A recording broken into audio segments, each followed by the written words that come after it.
Hi hello ನಮಸ್ತೆ, ನಾನು ರಾಜು ಅಷ್ಟೇ. ನೀವು ನೋಡ್ತಿದ್ದೀರಾ centre point Kannada YouTube channel. Pradeep Eshwar, B K Hariprasad ಮತ್ತು ಪ್ರಿಯಾಂಕ್ ಖರ್ಗೆ ಕಾಸ್ಟ್ಲಿ ಆಗ್ತಾರ ಕಾಂಗ್ರೆಸ್ಗೆ.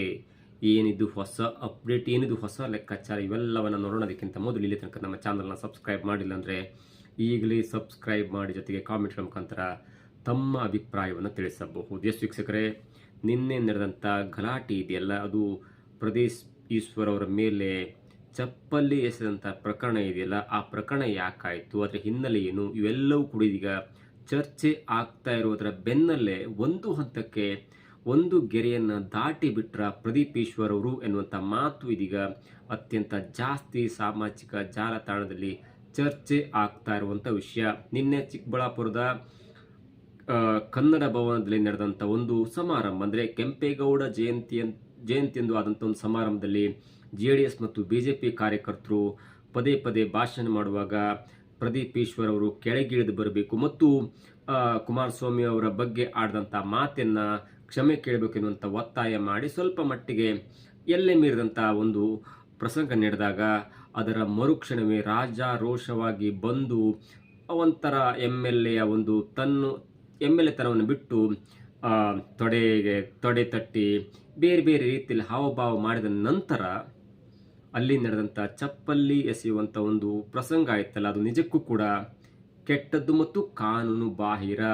ಅದನ್ನು ಪಕ್ಕಕ್ಕಿಟ್ಟು ಪ್ರದೀಪ್ ಈಶ್ವರ್ ಅವರ ಒಂದು ಒಂದು ಒಂದು ವೈಖರಿಯನ್ನು ನೋಡ್ತಾ ಹೋದರೆ ಎಲ್ಲೋ ಒಂದು ಕಡೆ ಕಾಂಗ್ರೆಸ್ಗೆ ಈ ಪುಣ್ಯಾತ್ಮ ಕಾಸ್ಟ್ಲಿಯಾಗಿ ಬಿಡ್ತಾರ, ಇವರ ಹೇಳಿಕೆಗಳು ಕಾಂಗ್ರೆಸ್ಗೆ ಮುಳುವಾಗುತ್ತಾ ಎನ್ನುವುದಕ್ಕಿಂತ ವಿರೋಧ ಪಕ್ಷವಾದಂಥ JDSನ ಪುಟಿದೆಬ್ಸತ್ತ, ಕುಗ್ಗಿ ಮಲಗಿರುವಂಥ BJPಯ ಕಾರ್ಯಕರ್ತರನ್ನ ರೊಚ್ಚಿಗೆಬ್ಸುತ್ತಾ ಎನ್ನುವಂಥ ಒಂದು ಮಾತು ಇದೀಗ ಕೇಳಿ ಬರ್ತಾ ಇದೆ. ಇದು ಒಂದು ಹಂತಕ್ಕಾದರೆ ಈ ಮೂವರ ಬಗ್ಗೆ ಕೆಲವೊಂದು ವಿಷಯಗಳನ್ನ ನಾವು ಮಾತಾಡಲೇಬೇಕು. ಮೊಟ್ಟ ಮೊದಲನೇದಾಗಿ BK ಹರಿಪ್ರಸಾದ್ ಎನ್ನುವಂಥ ಒಬ್ಬ ಈಡಿಗ ಸಮುದಾಯದ ರಾಜತಾಂತ್ರಿಕ ಅಥವಾ ಚಾಣಕ್ಯ ಅಂತ ಹೇಳ್ಬೋದು. ಇಂದಿರಾ ಗಾಂಧಿ, ರಾಜೀವ್ ಗಾಂಧಿ ಜೊತೆಗೆ ಈಗಿನ ಗಾಂಧಿ ಕುಟುಂಬದವರ ಜೊತೆ ಅತ್ಯಂತ ಅಚ್ಚುಮೆಚ್ಚಿನ ನಂಟನ್ನು ಹೊಂದಿರುವಂಥ ಮತ್ತು ಚುನಾವಣಾ ರಾಜಕೀಯದಲ್ಲಿ ನೇರವಾಗಿ ಕ್ಷೇತ್ರದಿಂದ ಸ್ಪರ್ಧೆ ಮಾಡದೆ, ನೇರವಾಗಿ ಅಥವಾ ಡೈರೆಕ್ಟಾಗಿ ಸ್ಪರ್ಧೆ ಮಾಡದೆ ನೇರವಾಗಿ ದೊಡ್ಡವರ ನಂಟನ್ನು ಬೆಳೆಸಿ ರಾಜತಾಂತ್ರಿಕವಾದಂಥ ರಾಜಕಾರಣ ಮಾಡಿದಂಥ ಹೆಗ್ಗಳಿಕೆ ಇದೇ BK ಹರಿಪ್ರಸಾದ್ ಅವರ ಜೊತೆಗಿದೆ ಮತ್ತು ಅನುಭವ ಕೂಡ ಇದೆ. ಅವರು ಕೂಡ 70ರ ವಯಸ್ಸಿನ ಆಸುಪಾಸು, 20ಕ್ಕೂ ಹೆಚ್ಚು ಮುಖ್ಯಮಂತ್ರಿಗಳನ್ನು ಆಯ್ಕೆ ಮಾಡಿದಂಥ ಅನುಭವ ಮತ್ತು 20ಕ್ಕೂ ಹೆಚ್ಚು ಮುಖ್ಯಮಂತ್ರಿಗಳನ್ನು ಕೆಳಗಿಳಿಸಿದಂಥ ಅನುಭವ ಮತ್ತು ಕರ್ನಾಟಕ ರಾಜ್ಯದಲ್ಲಿ ಯಾರಿಗೂ ಹೆದರದೆ, including Siddaramaiah, including DK Shivakumar ಅವರಿಗೆ ಬಗ್ಗದೆ ಜಗ್ಗದೆ ಮಾತನಾಡುವಂಥ ಒಬ್ಬನೇ ಒಬ್ಬ ವ್ಯಕ್ತಿ ಅಂದ್ರದು BK ಹರಿಪ್ರಸಾದ್ ಅವರು. ಅವರ ಪ್ಲಸ್ ಏನು ಎನ್ನುವುದನ್ನು ನೋಡ್ತಾ ಹೋದರೆ ಅವರಿಗೆ ನೇರವಾಗಿ ಹೈಕಮಾಂಡ್ನ ಟಚ್ ಇದೆ.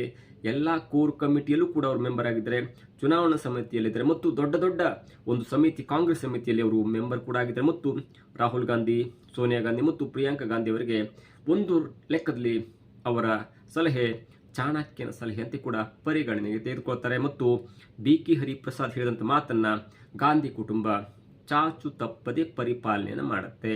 ಆದರೆ ಇದೇ BK ಹರಿಪ್ರಸಾದ್ ಅವರು ದೊಡ್ಡ ಮಟ್ಟದ ರಾಜಕಾರಣದಲ್ಲಿ ತೆರೆಯ ಹಿಂದಿದ್ದು ರಾಜಕಾರಣ ಅಥವಾ ದೊಡ್ಡ ವ್ಯಕ್ತಿಗಳ ಸರಿಸುವುದು ಅಥವಾ ಮುಂದೆ ತರೋದು ಮಾಡಿದ್ರೆ ಅದು ಒಳ್ಳೆಯದಾಗ್ತಿತ್ತೇನು. ಅದು ಇದೀಗ ನೇರವಾಗಿ ರಾಜ್ಯ ರಾಜಕಾರಣಕ್ಕೆ ಬಂದಿದ್ದಾರೆ. ಕೆಲವೊಂದು ಹೇಳಿಕೆಗಳು ಅಲ್ಪಸಂಖ್ಯಾತರ ಪರವಾಗಿ ಅತಿಯಾದ ಒಂದು ಅವಲಂಬನೆ, ಅತಿಯಾದ ಓಲೈಕೆ ಇನ್ನುಳಿದ ಹಿಂದೂ ಧರ್ಮದ ಕಾರ್ಯಕರ್ತರನ್ನ ರೊಚ್ಚಿಗೆಬ್ಸತ್ತಾ ಅಥವಾ ಹೊದ್ದುಕೊಂಡು ಮಲಗಿರುವಂಥ BJPಯನ್ನು ಪುಟಿದೆಬ್ಸತ್ತಾ, ಅದು ಇದೀಗ ಚರ್ಚೆಗೆ ಗ್ರಾಸವಾಗ್ತದೆ.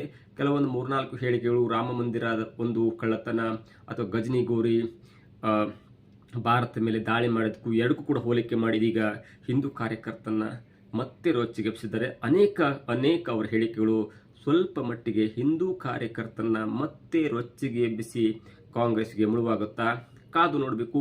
ಇದು ಸಣ್ಣ ಹಂತದ ಒಂದು ಎಕ್ಸಾಂಪಲ್ ಆದರೆ 10 ಇಂಥ ಎಕ್ಸಾಂಪಲ್ ಇದೆ. ಅದು RSS ವಿಚಾರ ಆಗಿರ್ಬೋದು, ಹಿಂದೂ ಧರ್ಮದ ವಿಚಾರ ಆಗಿರ್ಬೋದು, ಜೊತೆಗೆ ಅಲ್ಪಸಂಖ್ಯಾತರನ್ನ ಅತಿಯಾಗಿ ಓಲೈಸುವಂಥ ಒಂದು ಲೆಕ್ಕಾಚಾರ, ಒಂದು ಹೇಳಿಕೆ ಸದ್ಯದ ಮಟ್ಟಿಗೆ ಕಾಂಗ್ರೆಸ್ಗೆ ಕಾಸ್ಟ್ಲಿ ಆಗುವಂಥ ಎಲ್ಲ ಸಾಧ್ಯತೆ ಇದೆ. ಇನ್ನು ಎರಡನೇದಾಗಿ ಪ್ರಿಯಾಂಕ್ ಖರ್ಗೆ ತನ್ನ ಅಪ್ಪನ ನೆರಳಿನಲ್ಲಿ ಬೆಳೆದು ಬಂದರೂ ಕೂಡ, ಅಂದರೆ ದೊಡ್ಡ ಖರ್ಗೆ ಅವರ ನೆರಳಿನಲ್ಲಿ ಬೆಳೆದರೂ ಕೂಡ ಚಿತ್ತಾಪುರದಿಂದ ಮೊದಲ ಬಾರಿಗೆ ಆಯ್ಕೆ ಆಗುವಾಗ ಅವರ ತಂದೆಯ ಕೃಪಾ ಕಟಾಕ್ಷ ನೆರಳು ಎಲ್ಲವೂ ಇರುತ್ತೆ. ಆದರೆ ಎರಡನೇ ಬಾರಿ 3ನೇ ಬಾರಿ 4ನೇ ಬಾರಿ ಗೆಲ್ಲುವಾಗ ಅವರ ಒಂದು ವರ್ಚಸ್ಸನ್ನು ಬೆಳೆಸ್ಕೊಳ್ಳಬೇಕಾಗುತ್ತೆ. ಮತ್ತು ಕರ್ನಾಟಕ ರಾಜಕಾರಣ ಕಂಡ ಒಬ್ಬ RSS ವಿರೋಧಿ, ಒಬ್ಬ BJP ವಿರೋಧಿ, ಒಬ್ಬ ನಿಷ್ಠಾವಂತ ಕಾಂಗ್ರೆಸ್ ಕಾರ್ಯಕರ್ತ ಅಂದರೆ DK ಶಿವಕುಮಾರ್ ಅವರ ನಂತರ ಬರುವ ಹೆಸರು ಇದೇ ಪ್ರಿಯಾಂಕ್ ಖರ್ಗೆ ಅವರು.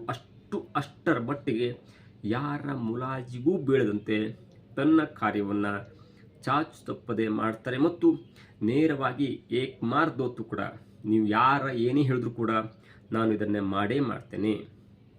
ಅದು ಹಿಂದೂ ವಿರೋಧಿ ಆಗಿರ್ಬೋದು, RSSನ ನೋಂದಣಿಕಾರಿ ಆಗಿರ್ಬೋದು, ಅಥವಾ ಮೋಹನ್ ಭಾಗವತ್ ಅವರಿಗೆ ಪತ್ರ ಬರೆದಿದ್ದಾಗಿರ್ಬೋದು, ಅಥವಾ ತನಗೆ ಸಿಕ್ಕಂಥ ಕಾನೂನಿನ ಅವಕಾಶವನ್ನು ಬಳಸಿಕೊಂಡು ತಾನು ಏನು ಮಾಡಬೇಕಲ್ಲ ಅದನ್ನು ಮಾಡುವಂಥ ವಿಚಾರ ಇರ್ಬೋದು.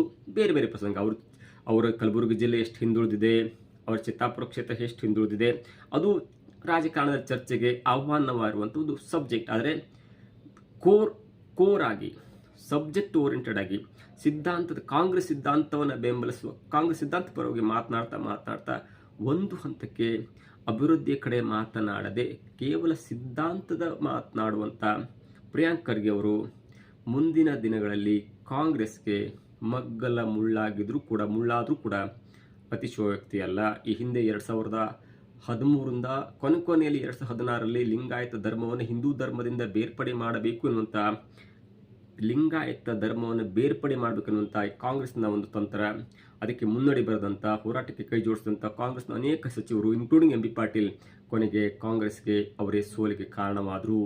ಲಿಂಗಾಯತ ಸಮುದಾಯದವರು ರೊಚ್ಚಿಗೆದ್ದು BJP ಪರ ಮತ ಹಾಕಿದ್ರು.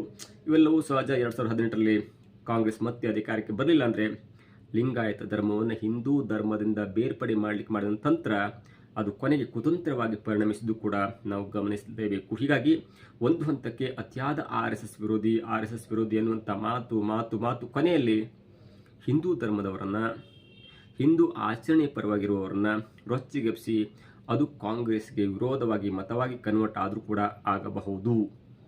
ಒಂದು ಹಂತಕ್ಕೆ ಎಲ್ಲರೂ ಕೂಡ ಎಲ್ಲವನ್ನೂ ಸಹಿಸ್ಕೋತಾರೆ. ಆದರೆ ಮಿತಿ ಮೀರಿ ಪದೇ ಅದು ಚರ್ಚೆಯಾದಾಗ, ಮಾಡಬೇಕಿದ್ದ ಕೆಲಸವನ್ನು ಬಿಟ್ಟು ಮತ್ತೇನನ್ನೂ ಒಬ್ಬ ಮಾಡಲಿಕ್ಕೆ ಹೊರಟಾಗ ಅದು ನೆಗೆಟಿವ್ ಆಗುವಂಥ ಸಾಧ್ಯತೆ ಇದೆ. ಹೀಗಾಗಿ ಒಂದು ಹಂತಕ್ಕೆ ಪ್ರಿಯಾಂಕ್ ಖರ್ಗೆ ಅವರು ಕಾಂಗ್ರೆಸ್ಗೆ ಮತ್ತೆ ಮುಳ್ಳಾಗಬಹುದು. 2028 ಚುನಾವಣೆಯಲ್ಲಿ RSSನ ವಿರೋಧಿ ಹೇಳಿಕೆಗಳು, RSSನ ವಿರೋಧದ ಒಂದು ವಿರೋಧಿ ಪ್ರಚಾರ ಎಲ್ಲವೂ ಕೂಡ ಸ್ವಲ್ಪ ಮಟ್ಟಿಗೆ ಹಿನ್ನಡೆಯಾಗಬಹುದು.